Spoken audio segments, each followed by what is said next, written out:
안녕하세요.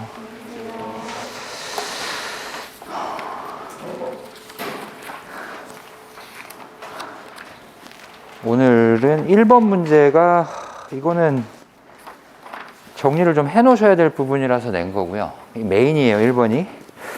2번은 그냥 낼 수 있는 문제 낸 거고 3번은 좀 생소하죠, 그죠? 3번 생소한데 이것과 관련해서 논문 한두 개가 나왔기 때문에 아주 축약해가지고 낸 거여서 조금만 정리해 놓으시면 되고, 문제 4번 같은 경우는 기출문제에서도 나왔었던 내용이고 그렇게 보시면 되고,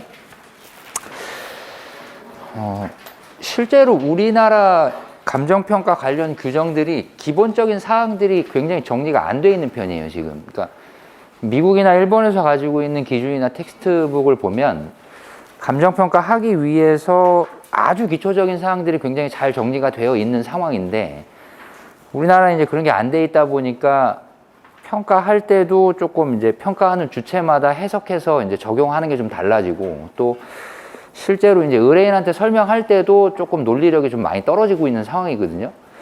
그래서 한 2, 3년 전부터 평가사 협회에서 이제 학회라든지 이런 데 의뢰를 해가지고 문제 1번과 관련된 내용들을 계속해서 지금 정리를 해 나가고 있는 상황이에요. 그래서 이쪽 부분이 아마 정리가 되기 시작하면 많은 것들이 바뀔 거예요. 그 감정평가에 관한 규칙도 바뀔 거고, 평가서의 양식도 바뀔 거고, 뭐 기준가치라든지 이런 용어들도 좀 바뀌게 될 텐데, 다른 나라에서는, 그러니까 다른 나라라고 제가 말씀드리는 건 거의 대부분 미국하고 일본이거든요. 근데 미국하고 일본 같은 경우는 이것과 관련된 내용들이 뭐 용어는 조금 다를지는 모르겠으나 전부 이제 정리가 되어 있는 상황이에요. 근데 우리는 안 돼 있어서 계속 정리를 하고 있으니까 수험생 입장에서 조금 알고 계셔야 된다라고 이제 해서 제가 문제를 구성을 해서 이제 출제를 해드린 거고요. 문제를 읽어보면 그 현행 평가에 관한 규칙, 실무 기준 등의 기준 체계에서는 전제 조건, 목적, 그리고 기준 가치, 가로 열고 이제 가치 기준이라고 돼 있고, 요거는 이제 조금 아시겠지만은 우리나라에서는 지금 용어 자체를 기준 가치라는 용어를 쓰고 있고요. 그 기준 가치라는 용어 자체가 우리나라에서 만들어낸 용어가 아니라 원래 미국에 있는 이제 basis of value를 이제 우리나라 쪽으로 갖고 들어와서 번역을 하면서 기준 가치로 번역을 해버렸어요, 우리나라는. 근데 원래 그러니까 본질적인 의미 자체는 가치 기준이 맞습니다. 근데 우리나라는 이제 기준 가치라고 이거 두 개 앞에다 두 단어를 이제 앞뒤를 바꿔버려 가지고 문제가 이제 많이 발생을 하고 있죠, 지금. 그리고 이제 우리는 뭐라고 되어 있냐면 기준 가치에서 원칙을 시장 가치로 이제 정해 놓다 보니까 시장 가치를 쓰지 않는 평가서를, 그러니까 시장 가치 외 가치를 기준 가치로 쓰는 평가서는 거의 찾아보기가 힘들게 됐어요. 그래서 원래는 가치 기준으로 원래 정의를 했었어야 돼요. 근데 문제가 좀 있는 거고, 그것 때문에. 설명하는데 한계가 있다. 이와 관련하여 감정평가의 설명의 논리체계, 감정평가의 구체적 개념 구축에 관한 다음 물음에 답하시오. 일단 소물음 1번은 이제 목적에 대한 건데, 감정평가의 목적이 뭐냐라고 이제 보통 우리가 공부를 하다 보면 그냥 종류만 알고 있는 경우가 많아요. 뭐 보상, 담보, 경매, 뭐 일반거래, 시가, 요것만 알고 있는데, 그럼 실질적으로 목적이 뭐냐라는 거에는 어디에도 정의가 안 돼 있거든요, 지금. 근데 그 목적을 어떻게 정의하느냐에 따라서 평가 결과 자체가 법적으로 맞을 수도 있고 또 틀릴 수도 있고 그런 상황이기 때문에, 그래서 이제 소물음 1번을 낸 거고, 목적에 관한 문제고, 그다음에 소물음 2번 같은 경우는 이제 기준 가치에 대한 문제인데, 이론적인 측면에서 이제 가치 기준이라는 표현을 써서 낸 거고요. 그다음에 3번 같은 경우는 감정평가 조건, 요거는 이제 규정이 돼 있기는 합니다. 요건 규정이 돼 있기는 한데 어디까지 조건을 설정할 수 있느냐에 대한 것들도 조금 애매모호한 부분이 있기 때문에, 그래서 이제 그 본질적으로 조건이 뭐냐라는 얘기를 좀 물어보고 싶어서 낸 거고, 그리고 4번 같은 경우는 주체, 대상, 목적 뭐 동일하더라도 추정된 가치가 동일하지 않을 수 있다. 그 이유에 관하여 논하시오. 그럼 소물음 1, 2, 3번을 보면 1번에서는 목적에 대해서 냈고, 2번에서는 가치 기준에 대해서 냈고, 3번에서는 조건에 대해서 냈잖아요. 그죠? 근데 거기 뭐라고 되어 있냐면 주체, 대상, 그 다음에 목적까지는 들어가 있죠. 그죠? 그러면 갖다가 끌어서 쓸 수 있는 거는 가치 기준이 달라지면 추정된 가치가 동일하지 않을 수 있다라는 표현도 쓸 수 있고, 또 3번을 갖다가 끌어서 쓰면 평가 조건이 상정되는 경우라면 동일하더라도 추정된 가치는 동일하지 않을 수 있다라고 그냥 논리적 귀결에 따라서 쓰면 거기까지 이제 끌어다 쓸 수 있는 거고, 그래서 이제 손무름 1번과 관련해서 이제 생각을 해보셔야 될 거, 그러니까 정리를 하셔야 될 거는 뭐냐면 지금 어떤 단어가 나왔냐면 용도 혹은 목적이라는 표현이 나왔고요. 그 다음에 사용자라고 되어 있거든요, 지금. 일단 사용자와 관련해서 먼저 알고 계셔야 될 거는 의뢰인이라는 개념이 있고요. 평가를 의뢰하는 사람이 있고요. 그 다음에 그 평가서를 사용하는 예상 사용자라는 표현이 있는데 이건 왜 그러냐면 의뢰한 사람과 실제로 평가서를 활용하는 사람이 달라질 수도 있습니다. 가장 대표적인 게 뭐냐면은 은행의 담보평가 같은 경우는 소유자랑 지금 의뢰인도 다르고요. 실제로 예상 사용자도 달라질 수 있어요. 그러니까 일반적으로는 의뢰인하고 예상 사용자랑 동일한 게 맞는데 현실에서 평가를 하다 보면 의뢰인하고 예상 사용자가 달라지는 경우가 있어요. 그래서 이 두 개가 있다라는 걸 알고 계셔야 되고, 그다음에 용도라는 것 자체는 평가서의 쓰임을 이제 용도라고 얘기를 하는데 그 용도는 또 두 가지로 나눌 수가 있어요. 사전 용도라는 개념이 있고 사후 용도라는 개념이 있어요. 그러니까 감정평가를 의뢰하는 시점에 이렇게 쓰일 거다라고 얘기를 했었던 게 사전 용도고요. 실제로 평가가 이루어진 다음에 평가서가 전달됐을 때 나중에 따르게 쓰이면 그건 또 사후 용도가 되는 거예요. 그러니까 원칙적으로는 의뢰인과 예상 사용자도 동일해야 되고 사전 용도와 사후 용도도 동일해야 되는 게 맞는 거예요. 근데 현실에서 얘와 얘가 달라지고 얘와 얘가 달라지는 경우에 있어서 그럼 목적을 뭘로 정의해야 되는가에 대한 문제가 생기는 거예요. 그러니까 이론적인 측면에서는 목적 같은 경우는 뭘 기준으로 해야 되냐면 실제로 평가서를 사용할 예상 사용자를 기준으로 해야 되는 거고, 그 다음에 용도의 측면에서는 사후 용도를 기준으로 하는 게 이론적으로는 맞아요. 근데 현실적으로는 그걸 우리가 파악할 수가 없어요. 그러니까 예를 들어서 담보평가로 의뢰를 했는데 나중에 그 평가서를 가지고 시가참고로 써버렸다. 그러면 어차피 시가참고로 쓸 거였기 때문에 우리는 시가참고 목적으로 평가를 해주는 게 맞다라는 거지, 이론적인 측면에서. 근데 그게 가능하겠냐라는 거야. 평가서가 발송되고 나면 사후 책임 자체는 우리한테 있는데 이론적인 측면에서 예상 사용자와 사후 용도를 기준으로 평가하지 않았다고 해서 그거 우리 책임 소재 안에 들어가야 되냐, 그 논리예요, 이게. 그래서 이론적인 측면에서는 예상 사용자와 사후 용도를 기준으로 하는 게 맞아요. 근데 우리 입장에서는 현실적이라는 표현을 쓸 거고, 우리 입장에서는 우리 입장이 뭐냐면은 결국은 이제 평가사의 책임 소재 유무거든요. 이거를 이제 회피하려면 우리는 목적을 우리가 그냥 정의를 해버리면 되는 거잖아요. 정의가 안 되어 있는 상황이니까. 그래서 목적이라는 것 자체는 얘는 의뢰인이 이제 어떻게 쓸 거다라고 얘기를 한 거. 그 다음에 나 요러요러한 가치로 요러한 조건으로 표현을 해줘라고 의뢰할 때 얘기했었던 것들 있죠. 요거를 두 개를 기준으로 해서 요게 평가의 목적이다라고 정의를 해버리면 우리는 목적이 이런 거니까 니네가 이렇게 의뢰를 했고 나중에 니네가 이걸 따로 쓴다고 하더라도 우리는 책임이 없어라고 얘기를 하는 게 훨씬 더 맞다라는 거지. 이 얘기를 왜 하냐면 목적이 정의가 안 돼 있으니까 지금 목적이. 그래서 우리가 일반적으로 외우는 개념은 평가 목적이라는 것 자체는 감정 평가서의 용도라고 이제 정의를 하기도 하고요. 아니면은 평가를 받는 이유라고 정의를 많이 하거든요, 개념에서. 근데 이렇게만 정의를 해놓으면 그럼 용도라는 게 뭘 얘기를 하는 거냐, 사전 용도를 얘기를 하는 거냐, 사후 용도를 얘기를 하는 거냐, 그럼 달라지는 경우 어떻게 할 거냐라는 문제가 또 생긴다라는 얘기예요. 평가를 받는 이유와 관련해서도 의뢰인이 받고자 하는 이유를 기준으로 평가를 한 거냐, 아니면 의뢰인이 의뢰를 받아서 나중에 쓰는 예상 사용자를 기준으로 평가를 받는 이유를 정의를 해놓은 거냐라는 문제가 생기기 때문에 일단은 요 두 가지가 같이 간다라는 거 알고 계셔야 되고, 그 다음에 사전 용도와 사후 용도가 있다라는 거를 또 알고 계셔야 되고, 이론적인 측면에서는 예상 사용자와 사후 용도를 기준으로 목적을 정의하는 게 맞죠, 그죠? 근데 현실적인 측면에서 책임 소재 범위가 있기 때문에 의뢰인이 의뢰한 것과 의뢰인이 사전 용도로 쓰기를 원하는 이유에 따라서 정의를 하는 게 바람직하다라고 표현을 해주시면 돼요. 목적이라는 게 정의가 안 돼 있기 때문에 우리나라는. 그래서 이렇게 정리를 해 놓으셔야 되고. 그럼 요 단어가 같은 범주에 있다라는 걸 알고 계셔야 되는 거고, 요 단어와 요 단어가 같은 범주에 있다라는 걸 알고 계셔야 되겠죠. 그죠? 그 다음에 얘네와 얘네가 일치할 수도 있고 불일치할 수도 있다라는 거 알고 계셔야 되는 거고, 얘와 얘가 마찬가지죠. 일치할 수도 있고 불일치할 수 있다라는 것도 알고 계셔야 되는 거고, 그지? 그러고 나서 이론적인 측면에서 얘와 얘를 기준으로 정의가 목적이 정의되는 게 바람직하지만 맞지만 이론적인 측면에서는 현실적인 어떤 평가 주체의 책임 소재라든지 평가 활동의 안정성을 고려할 때는 지금 현재 규정되어 있지 않은 목적을 정의할 때는 얘와 얘를 기준으로 정의를 하는 게 바람직하다. 이게 논리의 끝이에요.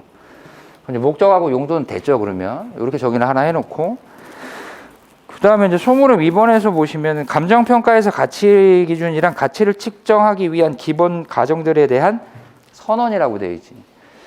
거기서 이제 어떤 표현이 나오냐면은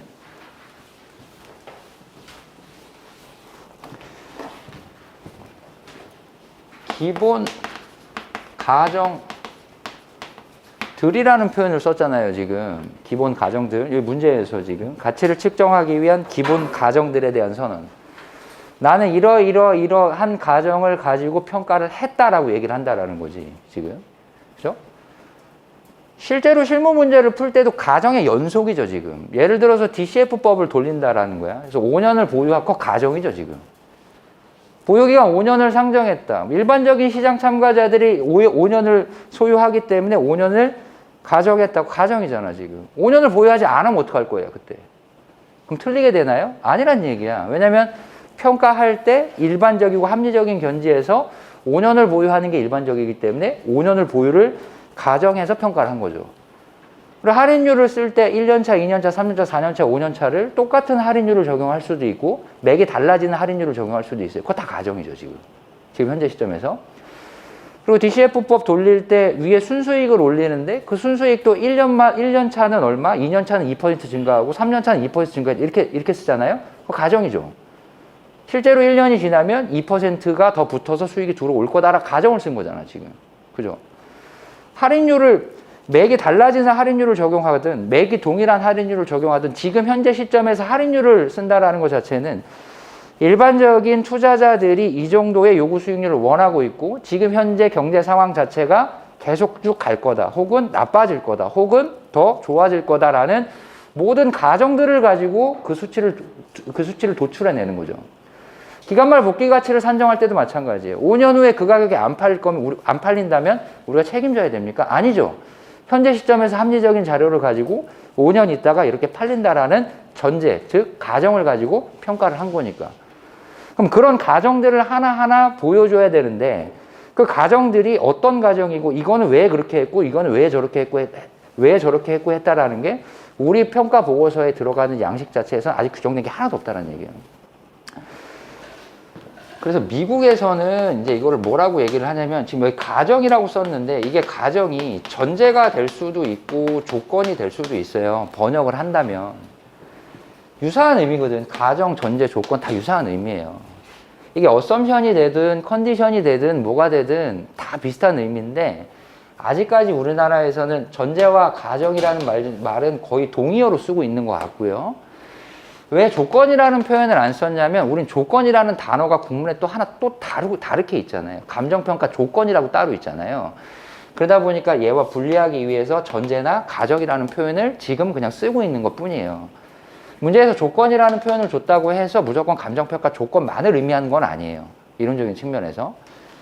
그럼 이제 미국에서는 이제 뭐라고 되어 있냐면 이거 이제 전제라고 이제 써볼게요. 이 전제와 관련해서 얘네는 기본 가정 혹은 기본 전제와 그 다음에 이제 부수 가정, 부수 전제라는 이제 표현을 쓰고 있어요. 얘네는.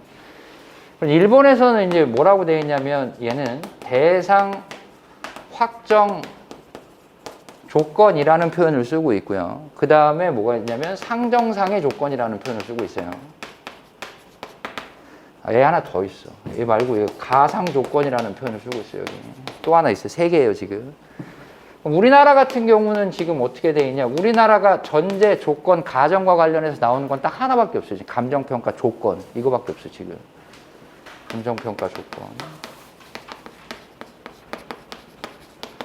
그럼 위에 있는 이 대상 확정 조건이나 기본 전제, 부수 전제 있죠. 이거는 이제 어떻게 처리를 하고 있냐면 여기가 지금 비어 있잖아. 지금 여기가 비어 있고 얘 같은 경우도 조금씩은 달라요. 지금 이렇게 조금씩은 다른데.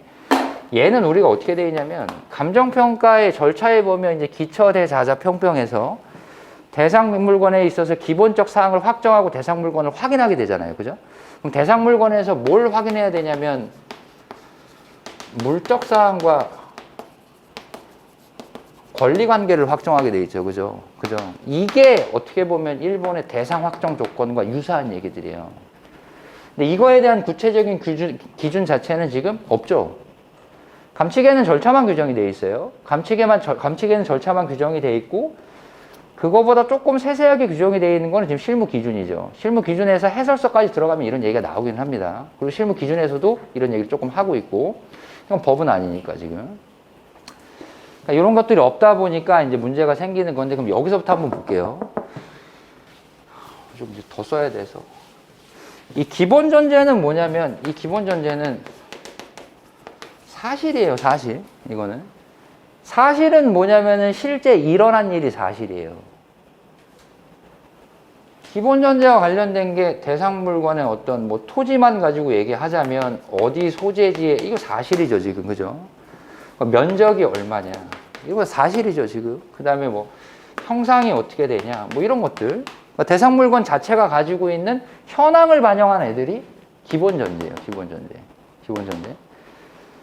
부수 전제는 뭐냐면 얘는 사실일 수도 사실이 아닐 수도 있는 전제가 부수 전제예요. 아까 DCF법 같은 거 쓸 때 2년 차의 할인율이 12%다 우리가 가정하고 평가를 했단 말이야. 근데 실제로 2년이 지났는데 12%가 안 됐을 수도 있죠. 그죠? 왜 그러냐? 불확실성이 있기 때문에 그런 거예요. 지금 현재 시점에서 가지고 있는 자료에 의해서 합리적으로 예측할 수 있는 수치들을 반영을 하는 거니까. 근데 2년이 지났는데 12%가 아니다. 그럼 우리 책임질 범위가 아니라는 거예요. 왜? 평가 기준 시점 당시에 있어서는 그렇게 추정할 수밖에 없었으니까. 그래서 부수 전제는 사실이 될 수도 사실이 되지 않을 수도 있는 전제들이에요. 그럼 얘는 뭐랑 관련이 있냐면 불확성실과 관련이 있는 전제죠. 그죠? 가상 조건은 뭐냐면 얘는 좀 특이해요. 얘는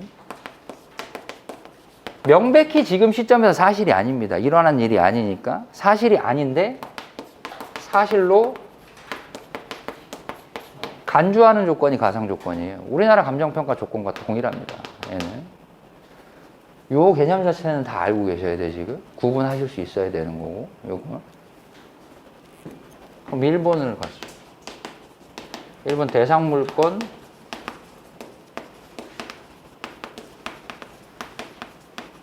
확정 조건이에요. 이 대상 물건 확정 조건은 미국에서 얘기하고 있는 이 두 가지가 이쪽으로 다 들어가는 거예요. 그런데 일본은 여기에 더해서 대상 물건 확정 조건에 더해서 뭐가 또 이제 추가가 되냐면 실제로 이런 조건으로 얘를 확정을 해놨기 때문에 얘를 평가를 어떻게 할 거냐까지 여기서 다 확정을 해버립니다. 그 평가를 어떻게 할 거냐라는 것 자체가 얘네들은 개별로 평가를 할 거냐, 독립해서 평가를 할 거냐, 부분으로 평가를 할 거냐를 여기서 정합니다. 얘네는. 그래서 요거까지 들어간다고 보시면 돼. 요 개념 우리나라도 있으니까. 물론 독립평가라는 표현 자체는 우리나라에는 없긴 하는데 우리나라 계율구부가 있잖아요. 그죠? 그거를 여기서 확정을 한다고 얘네는. 그리고 상정상의 조건이라고 되어 있어요. 상정상의 조건은 뭐냐면 얘랑 비슷하고 얘가 얘랑 비슷하고 우리나라의 감정평가 조건이랑 비슷한데 이 상정상의 조건은 뭘 상정을 하는 거냐면 얘네는 지역 요인 또는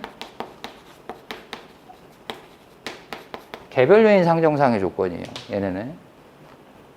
이 개념은 우리나라도 있는 거잖아요. 지금. 그죠? 이 개념은. 이렇게 돼 있고. 우리나라 같은 경우는 이 위에 있는 거 없다 그랬죠, 지금. 그래서 이런 얘기를 하는 거 없으니까, 지금. 그리고 감정평가 조건이라고 되어 있거든요, 지금. 우리나라는. 그럼 감정평가 조건 우리나라 뭐라고 되어 있냐면 가치 형성 요인 등이라는 표현을 쓰고 있습니다. 지금 가치 형성 요인 등을 실제와 다르게 가정하거나 특수한 뭐 이렇게 돼 있죠. 지금 우리나라 같은 경우는 감정평가 조건을 설정할 수 있는 범위에 대해서 일단은 가치 형성 요인까지 넘어서 등이라고 돼 있단 말이에요. 지금 이 등의 범위가 어디까지인지는 아무도 알려주지 않았어요. 그냥 이렇게 돼 있어요. 지금 굉장히 열린 규정입니다. 우리나라는. 그럼 가치 형성 요인만 가지고 얘기를 하더라도 이 가치 형성 요인은 일반 요인하고 지역 요인하고 개별 요인이 있죠. 지금 그죠? 일반 요인은 전체 부동산의 상태 및 가격 수준에 영향을 미치는 요인이에요. 지금. 그럼 이 규정에 의한다면 금리가 몇 %가 된다면 이라는 조건까지 우리나라는 설정할 수가 있어요. 지금 설정할 수는 있어 법에 의해서. 근데 현실적으로는 그런 조건 설정하기는 굉장히 어렵습니다. 정부 정책 자체가 어떻게 바뀔 거라면을 조건으로 내세운 거기 때문에 실현성이라든지 적법성이라든지 합리성 측면에서 굉장히 거리가 있기 때문에 법 자체에서는 일반 요인도 조건으로 설정할 수 있게 되어 있으나 현실적인 측면에서는 거의 이런 조건 상정은 이루어지지 않고 있습니다. 지역 요인도 마찬가지입니다. 지역 요인, 지역 전체가 어떻게 바뀔 거다. 혹은 지역의 용도 지역이 바뀔 거다. 이런 얘기인데 이 지역 요인과 관련해서는 일부 용도 지역 변경에 대한 조건을 거는 경우는 있어요. 거는 경우는 있는데 이러한 경우에 있어서도 용도 지역 자체를 변경할 수 있는 권한을 가진 공적 기관에 대한 확실한 확인이 동반되지 않는다면 얘도 걸기가 굉장히 힘들어요. 그래서 일부 요거까지는 할 수는 있어. 요건이 충족이 된다면. 근데 나머지 지역 요인을 건다라는 것 자체는 굉장히 어렵습니다. 지역이 어떻게 변경될 거다. 지역의 어떤 개발 사업이 이루어질 거다. 이 지역의 요인이 어떻게 바뀔 거다라고 조건을 건다라는 것 자체는 불확실성도 너무 크고요. 게다가 실현 가능성을 우리가 측정할 수 있는 그 수단 자체가 너무나 요원하기 때문에 일부 요 정도까지는 걸고 있다. 그럼 현실적인 측면에서는 거의 대부분 개별 요인이죠. 개별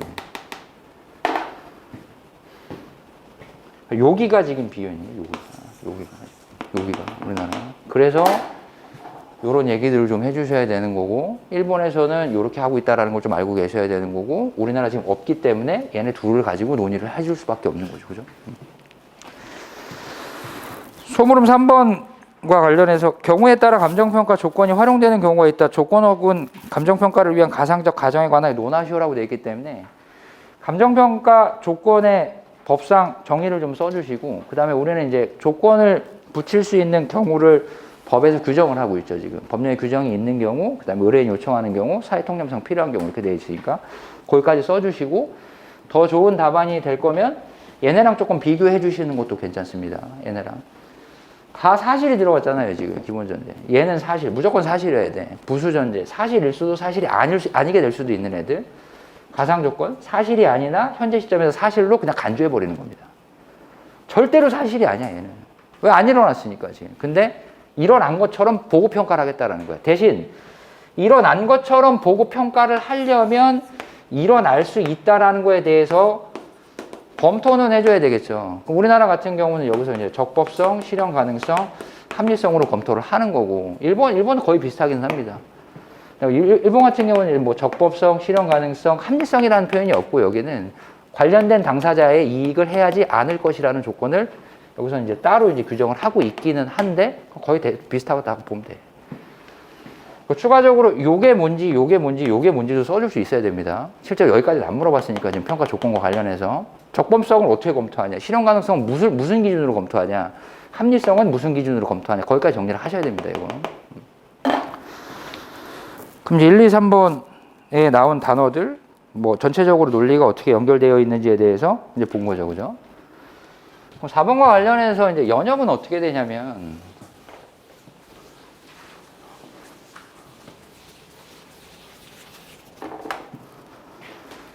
연역은 어떻게 되는 거냐면, 지금 이제 뭐라고 되어 있냐면,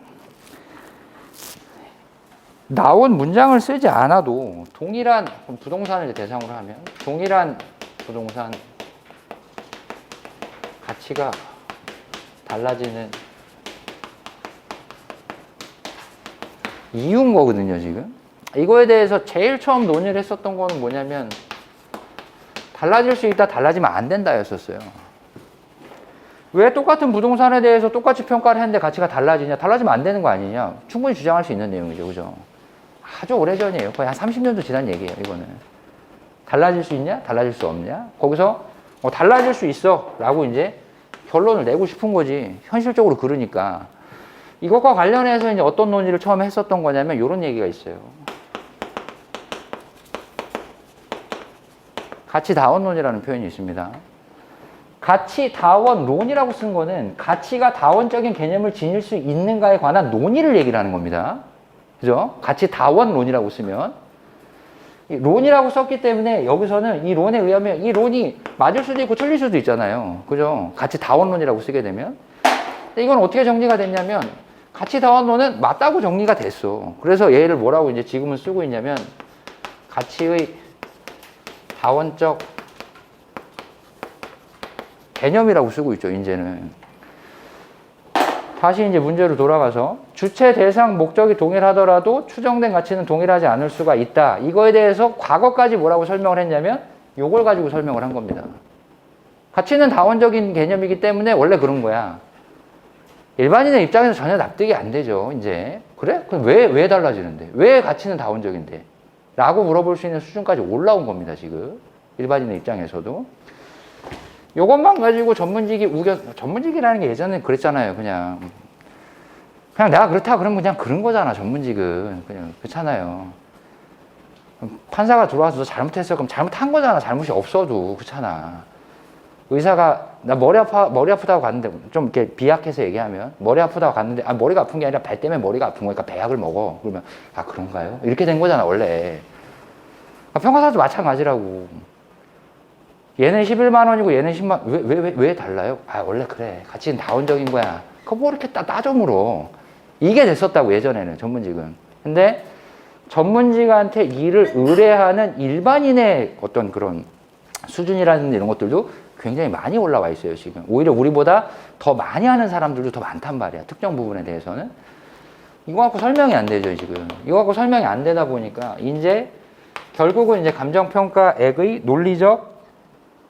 논리적 구축 혹은 설명력 구축에 대해서 이제 뭐라고 얘기를 하는 거냐면 평가에 있어서는 목적이랑 그 다음에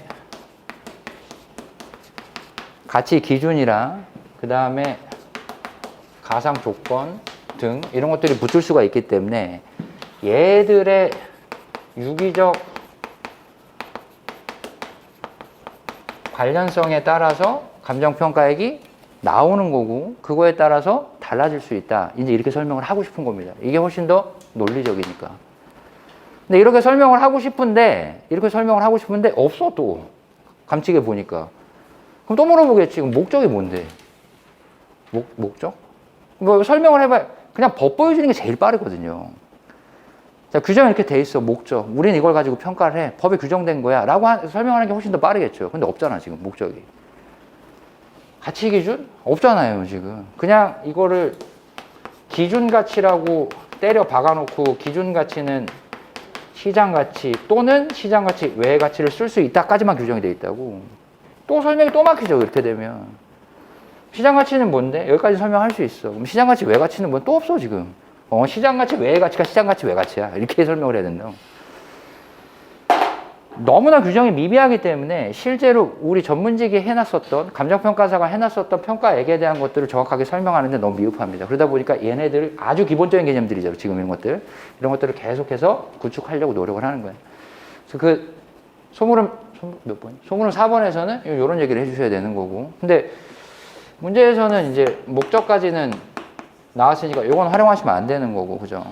기준 가치가 혹은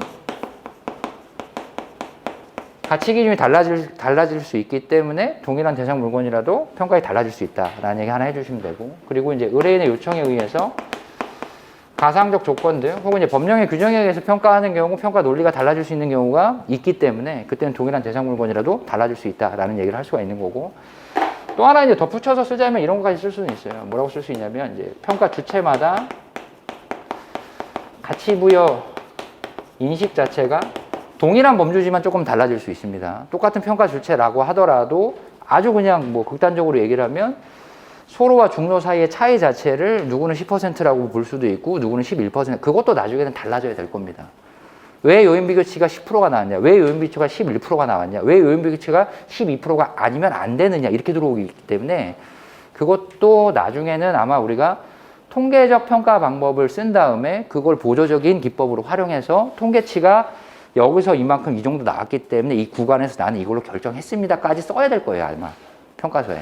근데 지금 거기까지 요구하고 있지는 않아요. 그래서 요거까지 나올 수도 있습니다. 근데 요 논리는 그러면 이제 또 뭐로 확장돼서 나갈 수가 있냐면 복수 평가의 필요성에 대한 논리로 확장돼서 나갈 수도 있습니다.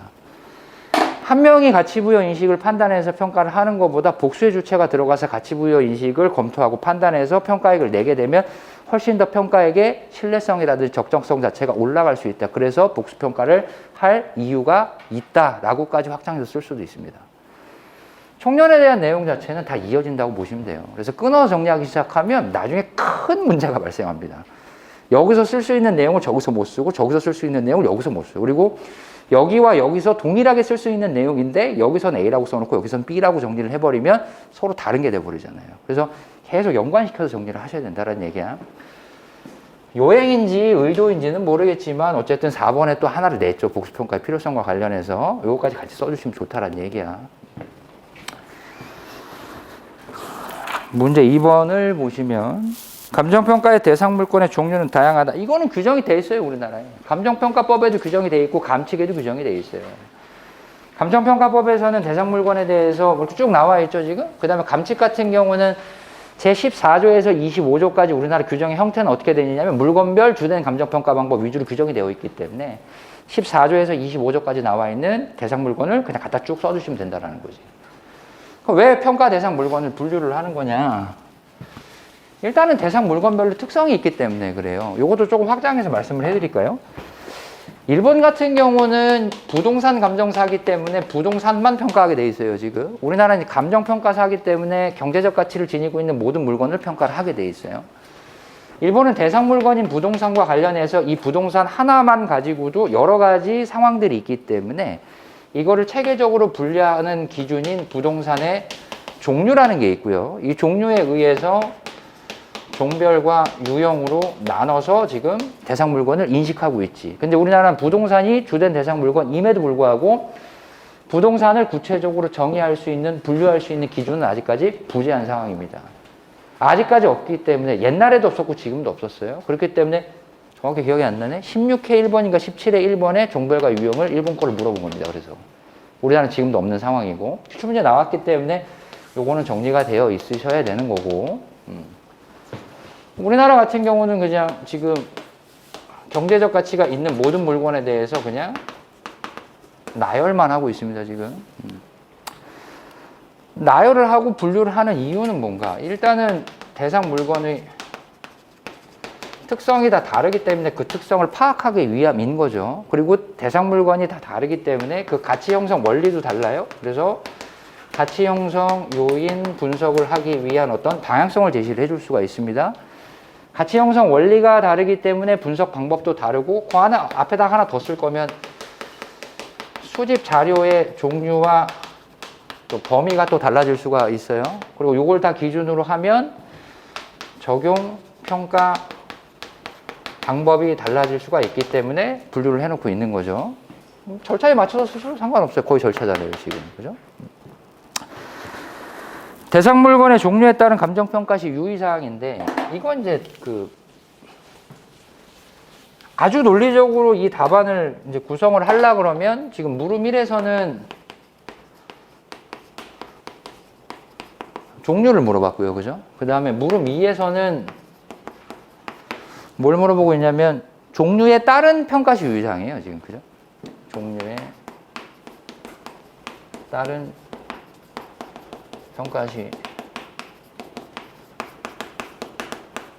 유의사항 이렇게 되어 있죠. 그럼 이제 논리적으로 목차를 끌고 들어온다라는 취지에서는 여기서 종류 자체를 예를 들어서 뭐 1번, 2번, 3번, 4번 요 정도로 분류를 했어요. 그럼 요거 그대로 끌고 들어와서 1번에 따른 평가시 유의사항, 2번에 따른 평가시 유의사항, 3번에 따른 평가시 유의사항, 4번에 따른 평가시 유의사항 이렇게 쓰는 게 제일 논리적입니다. 제일 논리적인데 어려워요. 어려운 건 하지 말자 그랬잖아. 무조건 하면 안 돼. 어려운 건. 이렇게 쓰려고 그러면 아마 다 그렇게 쓸걸? 부동산 한 10줄 써. 그 다음에 한 4줄 쓰다가 뭔가 잘못된 거를 이제 감지하기 시작을 한 거지. 그래서 3번 들어와서 한 두세 줄 써. 그리고 4번에서 급하게 마무리합니다. 그럼 전체적으로 답안지를 써놓은 걸 보면 부동산은 잘 아는데 나머지는 잘 모르는구나 라는 거를 그냥 시인하는 꼴밖에 안 됩니다. 답안지에서. 얍삽하면 얍삽할수록 좋아요. 답안지 쓰는 거는. 모르는 건 무조건 가리고 아는 거는 이 정도 안다라고 적당히 보여주기만 하면 됩니다. 왜냐면 시험만 합격하면 되잖아요. 나머지에 대한 것들 합격하고 배우시면 됩니다. 평생 안 할 수도 있거든. 실제로 평가사 하다 보면 평생 안 할 수도 있어. 그러니까 굳이 그렇게 깊게 들어갈 필요가 없다라는 거지. 그럼 내가 맨날 뭐라고 얘기했었냐면 감정평가시 유의사항이잖아요. 지금 이거 뭐에 맞춰서 쓰자 그랬죠? 절차에 맞춰서 쓰면 되게 쉬워요. 그냥. 그래서 이거를 7개로 나눠서 기초, 대, 자자, 평평 이렇게 맞춰서 쓰는 것도 상관없고 아니면 조금 줄이려 그러면 대상 물건 확정 및 확인시 유의사항 이렇게 하나 써버리고 그 다음에 자료 수집 정리 및 가치 형성 요인 분석시 유의사항 이렇게 하나 써버리고 그 다음 평가 방법 선정 및 적용상 유의사항 이렇게 써버리면 한 3가지 정도로 자를 수도 있고요. 처리계획의 수립은 안 쓰지 말라 그랬어요. 쓸 게 없다고. 그렇잖아요. 처리계획의 수립에서 부동산은 뭐 빨리 가야 된다 뭐 이런 거 쓸 수도 없잖아. 유가증권 같은 건 못 간다 뭐 이렇게 쓸 수도 없잖아요. 뭐 3일 안에 평가해야 된다 뭐 이런 얘기 쓸 수가 없잖아. 그러니까 아예 쓰지 말라고 처리계획의 수립은. 뭐는 뭐 부동산은 확정 및 확인할 때 뭘 유의해야 되고 뭐 유가증권 등은 뭘 유의해야 되고 동사는 뭘 유의해야 되고 쭉 쓰면 이건 배점 채우기 굉장히 쉽거든요. 부동산의 자료 수집은 무슨 뭐 학교사가 있는데 어떤 자료 수집하고 뭐는 뭘 수집하고 뭐는 뭘 수집하고 뭐는 다양하게 수집하면 유의해야 되나 이렇게 써버리면 되잖아요 지금. 그죠? 요거를 기준으로 쓰셔도 좋고 진짜로 잘 쓸 것 같으면 이게 나눠놓은 걸로 갖다가 쓰셔도 되고요. 아니면은 아예 그냥 전체적인 프레임을 바꿔버려서 여기서 보통은 이런 목차도 괜찮아요. 종류를 부동산, 그 다음에 부동산 외 물건 이렇게 쓰셔도 돼요. 부동산으로 쓰면 부동산에 쓸 얘기 많거든요. 일단은 법적인 유형의 측면에서 토지 건물이 있고 집합 건물이 있잖아요. 토지 건물 안에서도 토지는 어떻고 건물은 어떻고 이렇게 써버리면 되는 거니까. 여기 들어와서도 그럼 이걸 가지고 여기 들어오면 여기서도 부동산 물건 평가시 유의사항, 부동산 외 물건 평가시 유의사항 이렇게 갖고 싸잡아서 쓰는 것도 괜찮습니다. 왜냐면 부동산은 잘 쓰실 때니까. 부동산은 잘 쓰실 테니까 내용이 많대지만 나머지는 다 싸잡았잖아요 지금. 그러니까 내용이 많아지겠지 여기도. 이렇게 쓰는 방법도 괜찮아요. 뭐가 더 좋다라고 얘기를 할 수는 없어요. 본인이 썼을 때 조금 더 쉽고 배점 균형을 맞춰서 쓸 수 있는 방법으로만 서술을 해주시면 돼요. 정답은 없는 거니까. 문제 3번 가세요. 감정평가사의 업무는 다른 자격자와 다른 특수성을 지니고 있다. 이게 잘 받아들여셔야 되는 게 뭐냐면은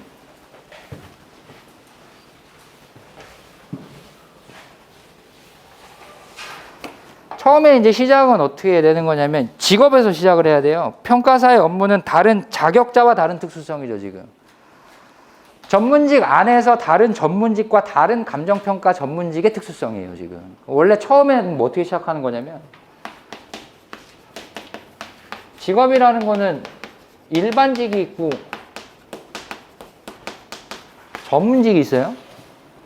그죠? 우리 일반적으로 뭐 8대 전문직, 몇 대 전문직 이렇게 얘기를 하잖아. 그럼 나머지 직업들은 다 일반직인 거지. 아주 본질적인 얘기를 할 거면 우리는 헌법상 직업 선택의 자유를 가지고 있습니다. 우리나라는. 헌법에 규정이 있어요. 직업 선택의 자유라고. 직업 선택의 자유가 있다는 것 자체는 내가 그 직업을 영위하고 싶으면 영위할 수 있어야 되는 거야. 근데 일반 경제사회에 미치는 영향력이 굉장히 큰 몇 가지의 직업에 대해서는 전문직이라는 표현을 써주면서 진입장벽을 쳐놨죠. 직업 선택의 자유와 반하는 거야. 근데 사회 경제적으로 미치는 영향력이 너무 많기 때문에, 너무 높기 때문에 전문직이라는 얘기를 타이틀을 달아주고 시험을 통과해야 그 직업을 영위할 수 있게끔 해놨어요. 그게 일반직과 전문직이 다른 장면. 얘는 진입장벽이 있고 얘는 진입장벽이 없으니까 취업하기 되게 힘든데 그거 진입장벽이 아니야. 그거는 그냥 힘든 거지. 그건 진입장벽이 아니야. 그렇다고 시험을 붙어야 어디 대기업을 들어갈 수 그 삼성에서는 뭘 보던데 그거 아니야. 국가고시를 봐야 들어가는 게 전문직이라고. 그죠? 그럼 전문직 중에서도 이제 또 물어보는 거야. 감정평가 외 전문직과 정확히 얘기하면 감정평가 4겠죠. 그죠? 그 다음에 감정평가 4. 문제에서 물어보는 지금 이 부분입니다. 지금 이 부분. 여기서 대표적으로 나오는 게 감정평가사가 다른 전문직과 관련해서 조금 다른 특수성은 뭐냐면 일단은 저런 것들이 있어요. 그 업무 자체가 법적으로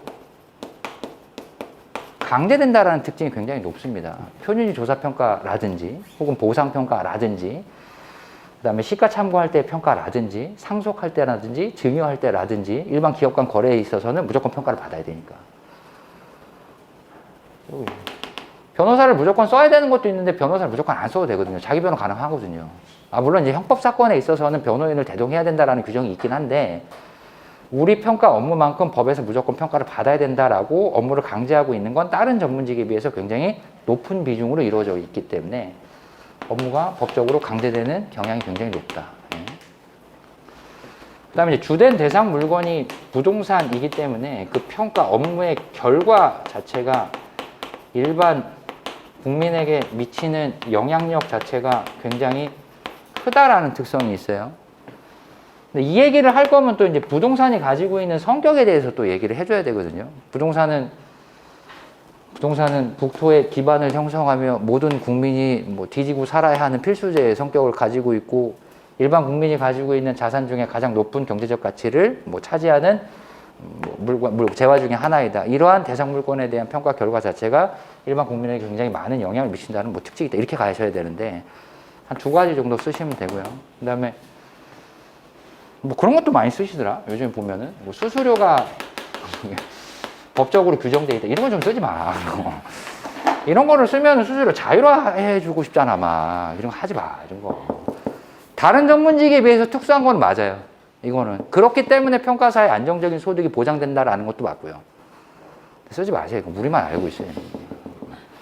자꾸 자율화 시키려고 그런단 말이야. 우리만 알고 있어요. 또 쓰자 보면 뭐 업무 과정의 투명성 이건 솔직히 좀 아니기는 한데 그냥 썼거든요. 예시답안에 좀 멋있어 보이고 싶어가지고 그냥 가져다 쓰세요. 업무의 투명성 이런 것들. 발생 가능한 오류는 그냥 외우세요. 이거는 이해할 게 아니니까. 발생 가능한 오류는 크게 3가지가 있어요. 허용 오류가 있고요. 그 다음에 인위적 오류가 있고요. 그 다음에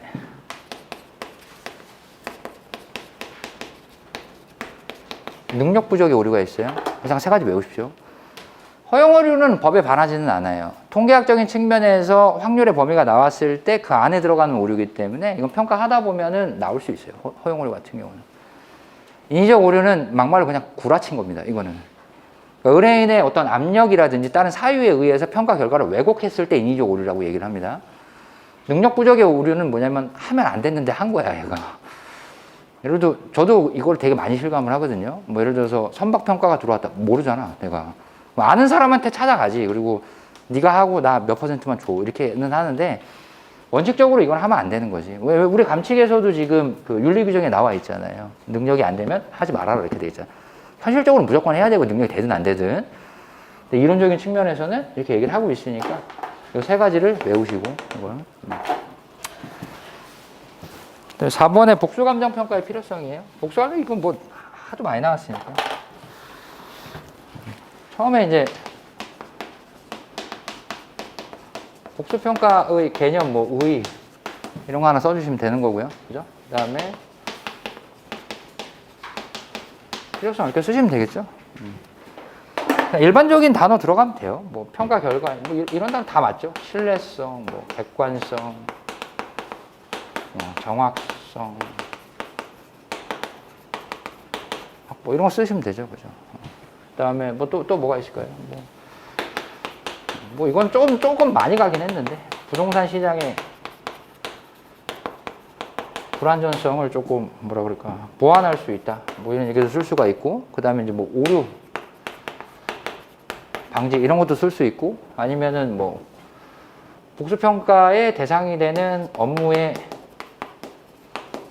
중요성, 뭐 일반 국민한테 미치는 영향성 때문에 필요하다 이런 얘기가 쓸 수 있어요. 그러니까 여기는 솔직히 만들어 쓰려고 하면 7가지, 8가지 쓸 수 있어요. 근데 보통은 물어봐봐야 3, 4개 물어볼 테니까 한 3, 4가지 정도만, 이건 이제 생각해서 쓰셔도 되는 부분이에요, 충분히. 근데 항상 이제 말씀을 드리는 게 뭐냐면은 여력이 있으면 무조건 외우시란 얘기야. 왜냐면 생각해서 쓰는 것도 맞을 수 있지만은 이거는 그냥 외워버리면은 나오면 그냥 갖다 발라 쓰면 되잖아요. 근데 굳이 그걸 왜 생각을 해서 쓰고 있어? 그냥 외워서 써버린 다음에 나머지 문제에 대해서 시간을 더 배분하는 게 훨씬 낫잖아요. 그냥 루틴하게 나올 수밖에 없는 부분이잖아요. 필요성이라는 것 자체는. 그래서 기출문제에도 이미 2번 이상이 나왔었던 논점이기 때문에 그냥 외우세요. 이거는 그냥 한 3, 4가지 잡아가지고. 그게 훨씬 더 빠르다고. 됐어요. 어우, 씨.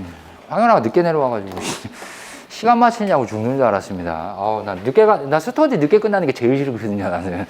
나도 싫고 내가 공부할 때도 싫었어요, 진짜로. 아니, 씨, 내일이 일요일이고 지금 쉬어야 되는데 지금 7시에 끝내기로 해놓고 막 7시 반까지 하고 너무 짜증나더라고, 나는. 그래가지고 시간 어떻게든 맞추려고 노력은 하는데. 일기에 비해서 문제의 난이도는 엄청나게 많이 올라갔습니다. 근데 이제 쓸데없는 내용은 내지 않습니다. 2기까지라도. 그러니까 저 구석택에 있는 내용도 전혀 안 내, 물론 몇 번이지? 그 3번 문제 같은 경우는 조금 사이드에 빠져있는 문제이긴 한데, 정리하는 게 그렇게 어렵진 않잖아요. 오류만 그냥 3개 외워버리면 되니까. 뭐 일반직 전문직, 이거는 윤리할 때도 분명히 말씀을 드렸었던 개념이고.